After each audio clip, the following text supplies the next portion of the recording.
Assalamualaikum warahmatullahi wabarakatuh dan selamat sejahtera.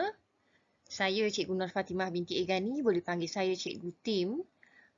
Merupakan guru mata pelajaran kemahiran vocational spesifik KVS Asas Tanaman iaitu mengajar murid berkeperluan pendidikan khas MBPK di SMK Kuala Krau, Pahang.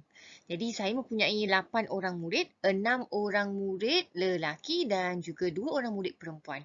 Hari ini saya akan mengajar tentang maksud penyulaman. Tetapi saya hanya akan ambil kata kunci yang paling ringkas untuk murid saya mengingat maksud penyulaman. Yang pertama, ganti anak pokok. Iaitu penyulaman bermaksud menggantikan anak pokok yang tidak sesuai atau rosak dengan yang baharu.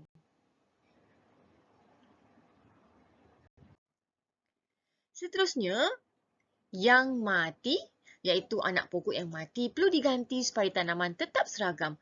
Anak pokok yang mati tidak akan memberikan hasil yang baik. Seterusnya, berpenyakit iaitu anak pokok berpenyakit boleh menyebarkan penyakit kepada anak pokok yang lain. Seterusnya, tidak produktif iaitu anak pokok yang tidak produktif tidak akan memberikan hasil yang baik. Jadi, perlulah digantikan dengan anak pokok iaitu pilih anak pokok yang sihat, kuat dan bebas daripada penyakit. Dan akhir sekali, yang terpilih iaitu penyulaman dengan anak pokok yang terpilih akan menghasilkan tanaman yang sihat, seragam dan produktif. Jadi, bersama kita hijaukan sekolah, tanam dengan ilmu, tuai dengan hasil.